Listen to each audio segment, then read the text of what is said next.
Listen, it's all mind. It's a mind game. You have to want to push forward. Owning a business, it's not easy. I owned a business because I wanted flexible hours, the ability to spend time with my family and all of that. And I ended up working more than I've ever worked in any other job I've ever had and made a lot less money because you pay everybody before you pay yourself.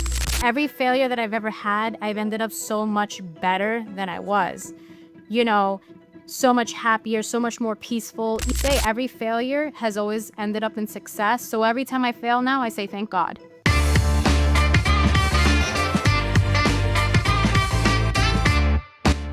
Well, I'm so excited to be here with Ananis Makar. She's an attorney in Florida, Orlando, Florida. Is that right? Plant City, Florida. Oh, okay, perfect. And she's an immigration attorney. And today, we were listening amazing things about some experiences that she already shared with me that I think that all the audience will love to hear, and so they can get motivated, and keep working hard to grow their business and their firm. So excited to have you here, Ananis. How are you doing today? I am doing great. I'm doing great. Thank you so much for having me on your program. It's a pleasure. When you share with me that your parents are from Egypt, I think that your mom is from Puerto Rico. Is that right? Yeah. I was thinking that is amazing because that means that she speaks a couple languages and she understands a lot of things about other cultures. And I think that that's really important to be an immigration attorney, don't you think? It's helped me substantially, especially with the language and understanding like different cultures. I think it was one of those things that also helped define why I'm here today practicing immigration law. Oh, perfect. Well, so when we were talking before, you were sharing me a couple really hard things that you went through. You were buying a building. We have this storm that came to Florida a couple months ago.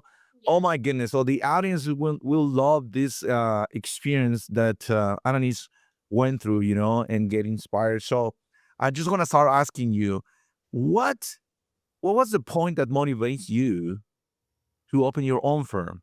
What happened? What was the event that makes you think that you want to open your own firm? Well, when I started in the practice of law and I graduated, I worked for many, many, many law firms. Yeah, yeah. We already know how that is to try and see like exactly like what you want to do, like exactly what area you want to practice. Unfortunately, I like when I started in criminal law, and also in working for bigger corporations, I just people apparently even the bigger corporations suffer the same way small businesses do, and I got laid off 3 times in a row.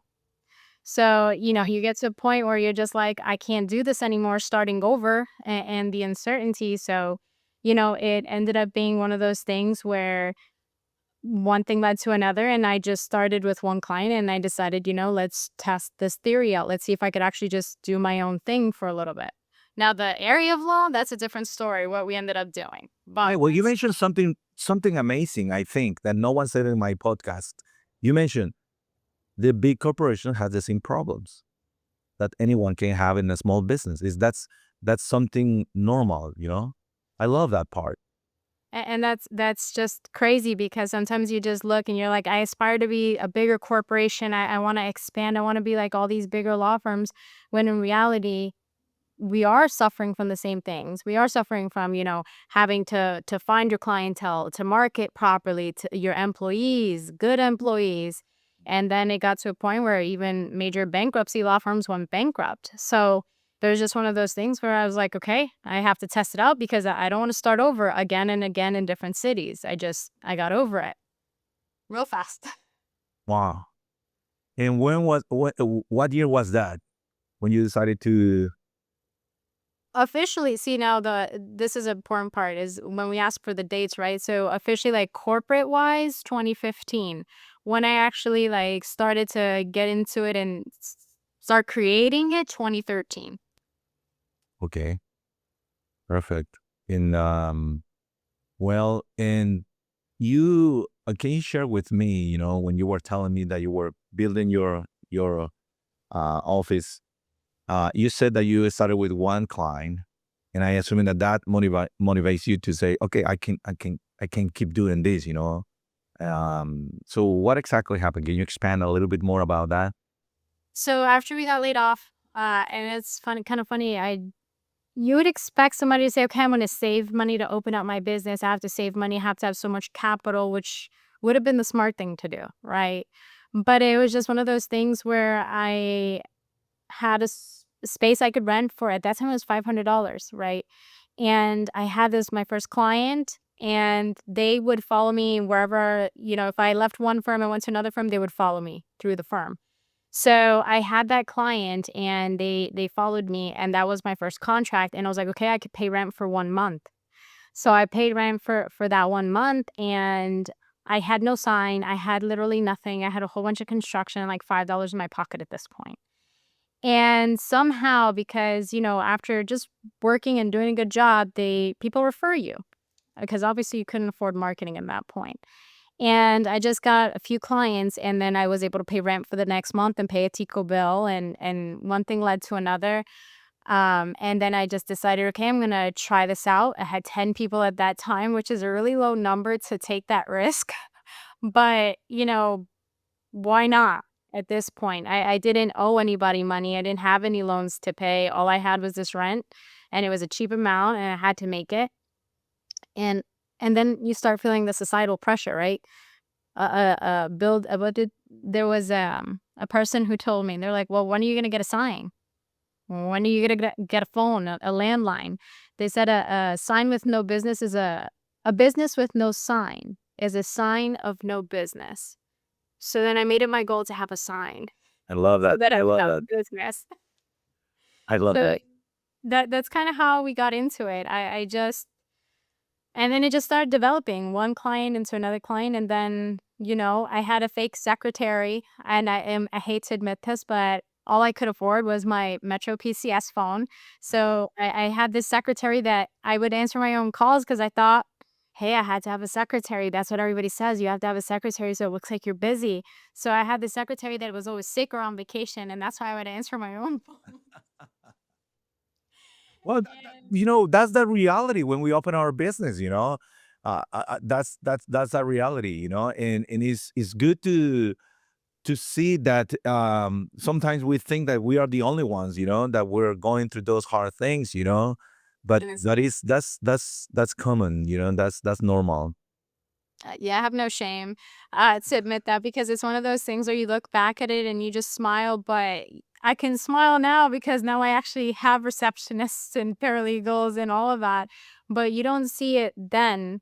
You don't see what you're capable of in that moment, and why you're doing certain things. But that's part of why we're here today. Is It's just the journey that you go through, the things you have to do to hustle your way through and make it what it is. And now where I'm at, it's like appearances don't matter anymore. I don't have to appear to be what I think everybody wants to see in a firm. I just have to be exactly what I know where I need to be at the time I need to be there. Great. How many people are working for you right now? We're currently at 5. Okay. We're considered like a boutique law firm, and we only specialize in immigration. That's nice. When you are mentioning about the phone, that reminds me when I opened my business like 15 years ago. When I moved here, I have a phone, and the provider was Cricket, you know, Yeah. and the cheapest one in the market, And we start to grow, and I realized that my assistant or the reception, they had Verizon, And after a couple years, they said, "Why are you still using Cricket?" Said, "Well, it's working for me and it's cheap." When everyone over there were using Verizon, that I know that it was the best one, but I was still in that mode, So, but like you said, that's part of the journey that we need to learn and pay, to succeed. Well, that's really nice to hear that. So tell me, what was your experience with your the building that you were buying, and the hard experience that you were telling me before. And I want that the audience can listen this, because sometimes we can control everything inside of our company, and we need to be aware that sometimes we can, or most of the time, we cannot control external things, That happens many years ago with a business that we own in Guatemala. We were working with a big company, and they were being so successful for many years. I will say 15 years. And suddenly they built a freeway in front of them. So people stopped going to that area because the freeway, till the point that this big company need to close their facility. So external things, sometimes we cannot control it. We can work with that, but share with us your experience about that you have with the building that you were buying. Wow. I think it's important to start off with why it was so significant. Besides the general nature of what happened, but I 3 years ago, a little bit longer, I got a divorce, and part of owning the business is going every single day with a smile on your face, letting everybody know everything is great, it's going to be okay, even though sometimes your personal life may be crumbling a little bit. And I had to be a great mother throughout the whole process. I had to relocate my entire business like in 2020, towards early 2022. I relocated my entire business because of the whole personal situation I was going through. And I saw this building. And I passed by and it was for sale. And because of my personal, scenario that was going on, I just kept looking at the building. I'm like, you know what? I like this building. I mean, it's for sale, but I'm moving my business and I'm moving a whole bunch of stuff. I can only rent right now. I can't I can't possibly purchase. So I was like, let me give it a shot, though. It's been on the market for a little bit. So I spoke to the owner. I'm like, hey, I see that you're selling this property. I've had my eye on it. I've passed by a few times, the year prior and then this year, and I can't quite purchase it because of a scenario, this situation I'm going through. But if you let me lease it, I will purchase it in the next 3 years. Fast forward, now 3 years have passed since everything that I'm going through. I finally have everything in order because some people, when you get a divorce, you have to get your life back together. And then And that happened during COVID. that happened right after COVID. Okay. That happened literally right after COVID, all of this. So I'm in the building and I'm paying the rent and I'm finally where I need to be. I go through all this, hassle and I put the escrow down. Not even 1 month after that happens, our building completely flooded. I lost everything that I've worked for. As if it's not enough, everything I just went through, I just literally lost everything. Furniture and, cutting walls and everything typical in Florida. And it was at that moment that I was just, like, what are the chances that the first commercial property I'm purchasing, we end up getting flooded right after everything I already just been through? And with all that, you still have to have a smile on your face, let your team know that, because I still have the same team. Nobody left me, thank God. And you have to let them know that, hey, we're going to be okay. This is not an issue. Internally, I'm dying. I'm dying because I'm like, oh my God, I have to repurchase everything. I still have to keep it together in my personal life, be a great mother, a great leader and role model, even at my office, comfort everybody when inside I feel like I'm crumbling. Yeah. And also deal with all the clientele and let them know, like, hey, all of this is happening, but everything is okay. Everybody's cases are okay. We're still going to move forward. And all of that happened. And you think about it and you're like, it could have been worse. I could have lost actual property. I've already been through so much. This is nothing. This I can deal with. And little by little, I got the money together. We did the construction, and here we are in a newly remodeled location, and I already closed on the property and everything. I'm grateful for the team and the people that I had around me during that time, but it's just so funny how nobody knew anything that was going on the whole entire time I went through it. That is what a story. That is amazing. But it's something that I love, that I think that is really important for the audience, is that this is part to be a business owner, we need to manage the stress. We are the only ones that motivates ourselves. Sometimes we don't have our spouse or someone that is saying, "Oh, keep going, keep doing it." We are the one that understand how the reality of our situation, and mentally, we need to work with ourselves, to be motivated. What do you think about it? Because I love the way that you said, I went through a lot of hard things before. And these are really, really hard things because you are excited to get a new building. You're excited about a new dream, a new perspective, and just thinking in that for a couple months, you close the deal, and a month later, you have that external problem that, and you lost everything. Because I imagine that you bought the I don't know, all the furnitures and everything. You're so excited, and suddenly, again, from zero. You know, how do you think mentally, we need to be prepared for those type of things? What will be an advice for everyone when something happened that is external? Can be a divorce, can be health, you know Anything. and how do you think that we as business owners need to prepare our mind, have the right mindset? Well, here's another thing since we can talk about health. To the when I just relocated my business, they also told me I had a retinal detachment, I had 4 surgeries, and then I was permanently blind for my right eye.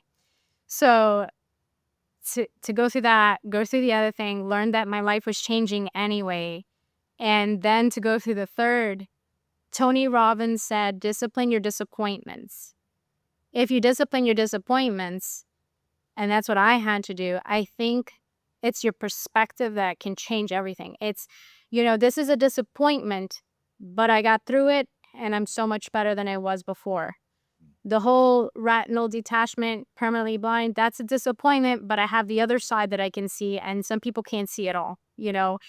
And it's not like a comparison thing. It's just one of those things where you're just like, listen, it's all mind. It's a mind game. You have to want to push forward. Owning a business, it's not easy. I owned a business because I wanted flexible hours, the ability to spend time with my family and all of that. And I ended up working more than I've ever worked in any other job I've ever had, and made a lot less money because you pay everybody before you pay yourself, right? That's the reality of it.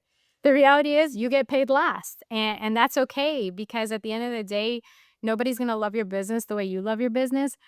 But if you look at every failure that I've ever had, I've ended up so much better than I was, you know, so much happier, so much more peaceful. Even the hurricane, after it took everything, I sat there. I'm not going to lie. I'm not going to say I didn't cry. I'm not that orgullosa or prideful.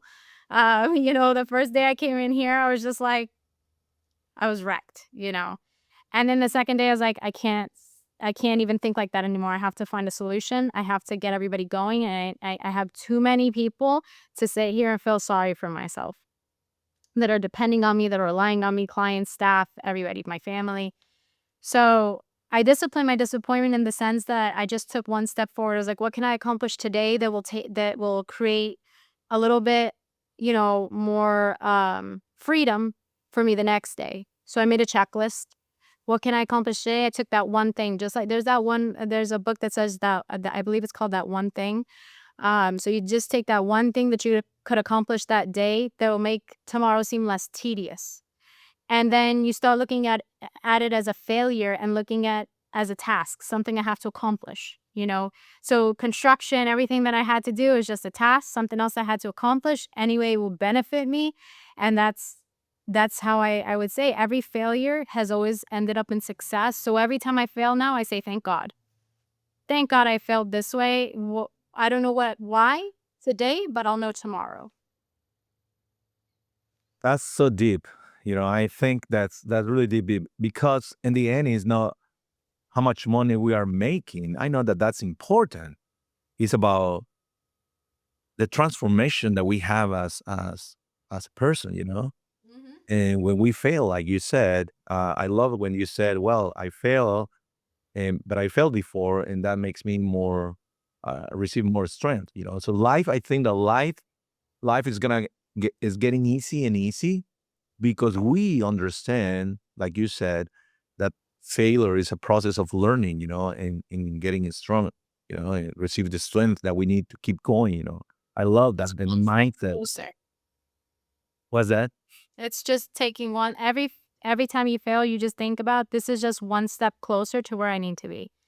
And it is because now, I ended up closing and all the construction I would have done has already been done. So thank you, God. I ended up, I thought it would be closing and then doing construction. I did the construction and then I closed even better. That's incredible, Ananis. Thank you for sharing this. I think that this is amazing. Like you said, sometimes people see us and they think, well, they're doing so good because they see the material things that sometimes we have, but they don't understand everything that we went through, to Yeah. accomplish that. And that's a reality of life, like you were mentioned. So you will have that issue with your vision as well, but you never lost the vision, of your dreams, and that really can help you. So the question is, what's more important, the vision of your dreams, and the inspiration that you get from that vision allows you to really accomplish important things in your life. That is amazing. Thank you for sharing this. Uh, Tell me, how do you balance your life? A successful woman, having your daughter, having your firm, helping your employees, helping your community and your clients. What do you think is the success for you in balancing your life? I think that everything I do extracurricular is kind of an outlet for me.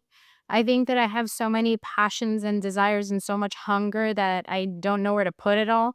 So, like for instance, work life balance I think is super important. And some people are like, oh, you can't work 9 to 5. No, you can't.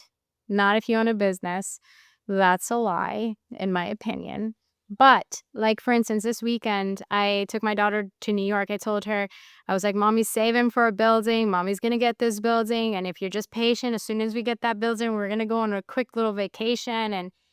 And I made a promise and I kept my word. And I think it's also about keeping your word to yourself and to others, valuing your time and your word. So I put my phone away and I did not answer it for 3 days.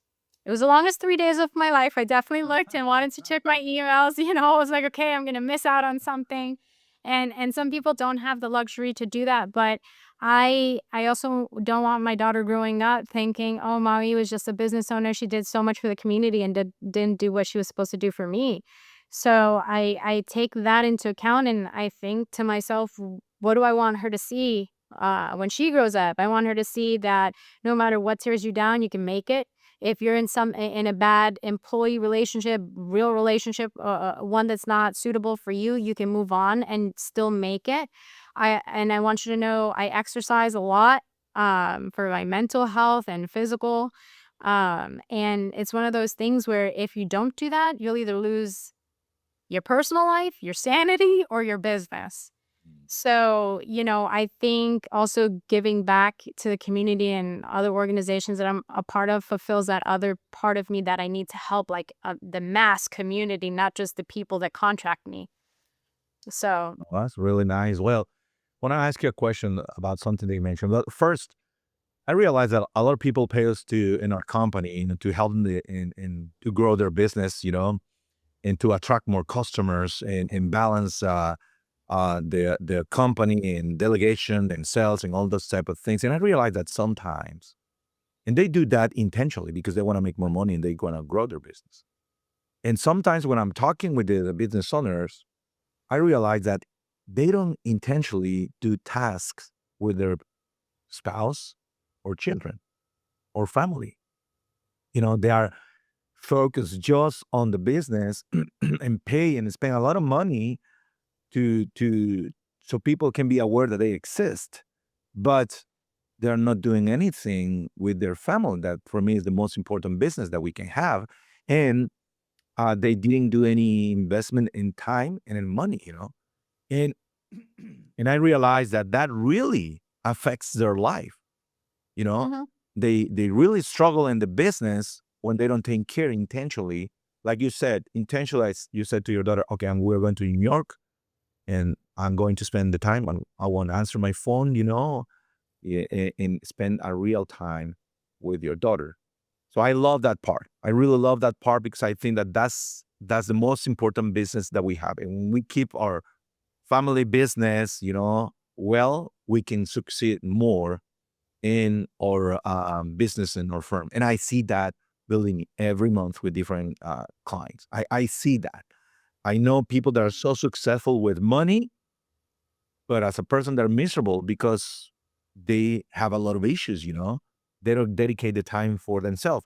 Now, I want to ask you something that got my attention when you were sharing with me. You said, I do exercise, and that helps me a lot in my business and in my life.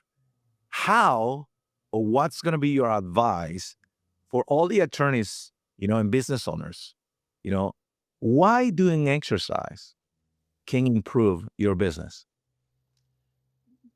The same reason being removing toxicity around you can put you as a better business owner and leader because you don't have that stress. You know, when I was in bad predicaments and I didn't know how to discipline my disappointment, right? I wasn't the best leader. I wasn't the best boss. I wasn't the best parent. Why? Because your mind is preoccupied with things that it shouldn't be. Your mind's preoccupied with additional things that don't benefit your business or yourself. So, something so simple as working out. But first of all, I don't like working out. I have to work out. There's a difference. And I've never worked out and said, "Ah, I wish I never did that." Every time I've gotten myself to the gym, I'm like, "Ah, I'm so glad I ended up going, even though I never wanted to step foot in there that day." But sometimes it's like making a business decision, right? Like you don't know what to expect, but sometimes those risks are always worth it. And I think that by the time you're done with the treadmill and weightlifting, you're so exhausted that your mind can take a break, a temporary break from the thousands of tasks that you have to accomplish that day and that stress. And for me, that's important for my mental health because at the end of the day, I have so many hats that I wear that in order for me to be there for myself and for everybody, I first have to take care of my health and myself and my mental health and my well being because owning a business has to be the hardest thing. While also being a mother. But because those are unpredictable. The children are as unpredictable as the way your business is gonna go. But I think it's important to take care of yourself first because at the end of the day, your business will keep running. If you take that day off, nothing will happen. And it's like the Buddha saying, if there's something I can control, wonderful. If there's nothing I can do about it, then why worry about it? You know? So it's one of those things where you could take a day off, just one, don't go crazy. I don't know people who take vacations once a month. That's not for me. But it's important or else I I personally would struggle if I wasn't able to do all those things. I love it. So I mean, I love it. So essentially, like you said, when you have that discipline to go and do exercise, because no one wanna. I think that the hard part is just going. When you are there and you finish, you'll feel, oh, that's amazing. I feel so good. You feel the energy and everything. But the mindset to take the action to go is the hard part. At least for me. Like you were saying. When you come back and it says, "Whew, I made it. That was so good." But is there something when we do exercise that we receive some energy, you know, that we cannot get if we don't do exercise? And that energy is an energy that can help us to keep working and do better in our job. Is that right? Yeah, exercise, eating better, and feeling better. I'm just a new. I think had I gone through the flood, with who I was 5 years ago, even 5 years ago, 5 years, 4, even 4 years ago, I wouldn't have handled it the same way. And I think there's a certain level of growth and that you go through with your struggles because in the beginning, it's like somebody explained it a long time ago very correctly. They said your business is like a freight train, right? You just got to get it to start going. And it's very difficult at first, but then once it starts going, it's so fast and it's hard to stop.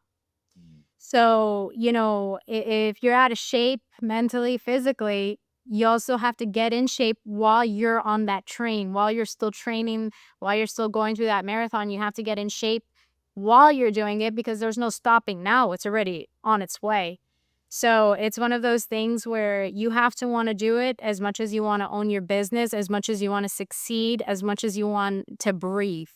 You know, you have to be as hungry to better yourself personally, because the better person you are, the better it is to go home and love the home that you're going with, because you've taken care of that situation. And there's comfort now when you go home, there's comfort when you go to work. There's that balance of peace in both areas of your life. I think it's so significant not to ignore an aspect of that, because the more you ignore it, you're not going to die in a casket with your money or your business, but you're going to know that you've impacted people who have memories of you and you had memories of your life. And I think a lot of us forget that. And I think that's so important, that if I could tell somebody who's struggling today, hey, what can I do to do better? Make sure you still live, not survive. Make sure you still live so that your business can also thrive and live, not survive. Amazing. Amazing. I love it. Well, thank you. Thank you. I think that it was I think that it was an amazing time for me to that you can share those things with us, and knowing that we can do hard things, like I always said, and that we need to work intentionally, to accomplish our goals. Well, Ananis, is there something that you want to share to finish? I think that we get a lot of good information, and I'm so happy that everyone can listen and watch your story, and your experiences, so they can get inspired and motivated to keep going. Is there something else that you want to add before we go? Is an advice that you want to share about your dreams that you still have in growing your business? Is there something that you want to add before we go? I think the only thing I would add is, if I were given an opportunity like I am now to speak to somebody who maybe is struggling with anything, is that the only person who's going to create that path is you. The only person who's going to set your limits is you. The only person who could be disappointed by your failures is yourself. And the only person who's going to get you where you need to go is going to be you too. So I think that in the beginning, if you're so worried about like, I need to look successful, I need to look successful.